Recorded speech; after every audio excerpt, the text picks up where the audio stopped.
स्वागत है आपका एक और वीडियो में जहां हम जानेंगे भविष्य पुराण के बारे में, जो एक प्राचीन हिंदू ग्रंथ है। इस ग्रंथ में भविष्य की अद्भुत बातचीत और धार्मिक उपदेश है। भविष्य पुराण 18 प्रमुख पुराणों में से एक है। आमतौर पर लोग सोचते हैं कि भविष्य पुराण में आने वाले कल के बारे में ही बताया गया है। इसमें भविष्य के अलावा वर्तमान के बारे में भी जानकारी है, जैसे कि हिंदू पुराणों में कलयुग और वर्तमान युग की बातें।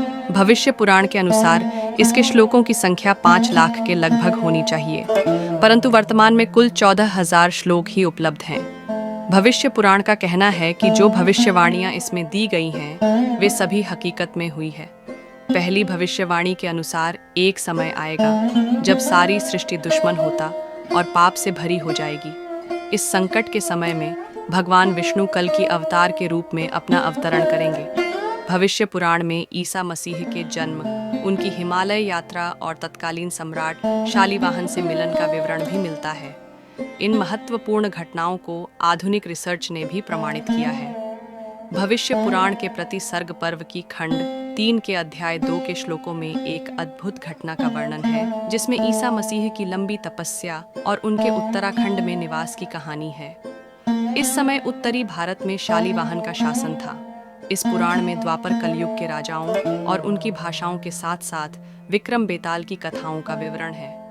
सत्यनारायण की कथा भी इसी पुराण से प्राप्त है और ऐतिहासिक और आधुनिक घटनाओं की चर्चा है।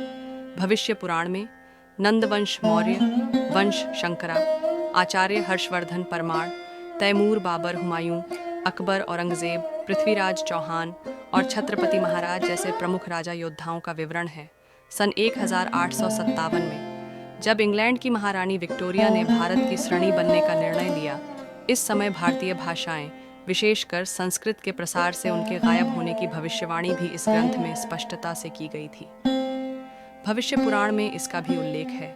एक समय जब हिंदुस्तान की सीमा हिंदू कुश पर्वत तक फैली हुई थी, वहाँ एक प्रसिद्ध शिव मंदिर था। कहा जाता है कि एक दिन एक संत ने हिंदू कुश पर्वत पर शिव भगवान के दर्शन के लिए जाने का निर्णय किया।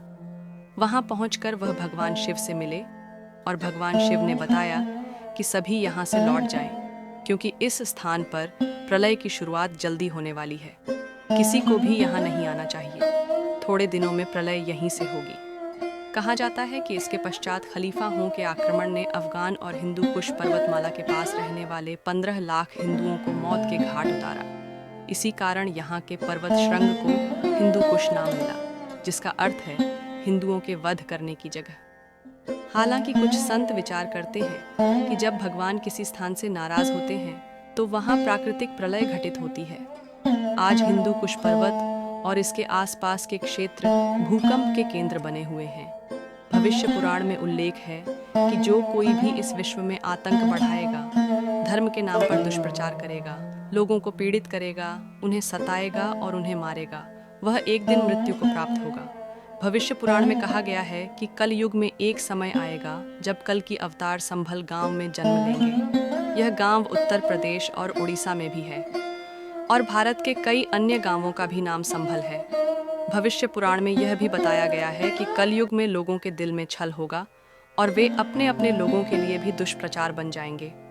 अपनों के खिलाफ भी लोगों के मन में केवल दुख और विषाद होगा।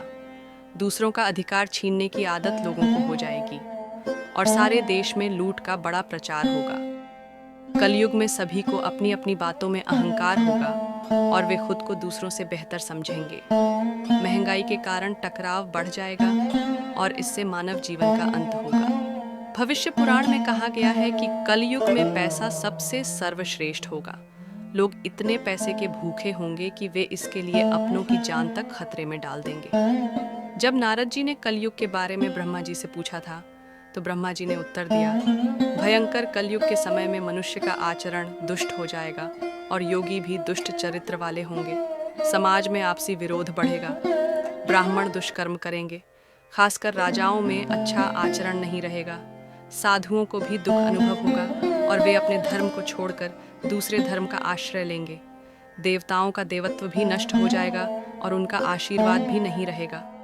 मानव बुद्धि धर्म से उलट जाएगी और नीच लोग ही हर तरफ दिखाई देंगे। जो लोगों पर राज्य करेंगे, मानव भावनाएं मिट जाएंगी और जब पृथ्वी का समाप्ति का समय आएगा तो हर जगह पर पानी अपने आप ही सूखना शुरू हो जाएगा। लोग एक दूसरे से नफरत करेंगे। भगवान की पूजा का महत्व घट जाएगा।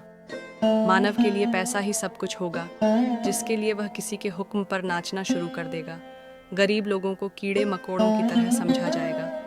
भविष्य पुराण में यह लिखा है कि पैसे के लालच के कारण मानव अंत की ओर बढ़ रहा है, क्योंकि जब लालच अपनी चरम सीमा पर पहुंच जाएगा तो हमारा अंत आ जाएगा।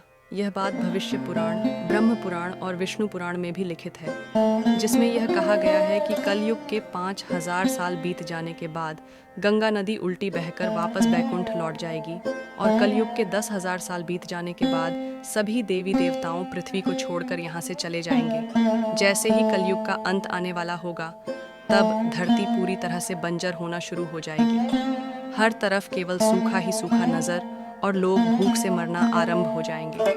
दुनिया क्रोध और नफरत से जलने लगेगी। व्यक्ति का स्वभाव तब ऐसा होगा, क्रोध और नफरत से जलने लगेगी। व्यक्ति का स्वभाव तब ऐसा होगा जैसे उसे जीने के लिए दूसरे का विनाश करना ही आवश्यक है।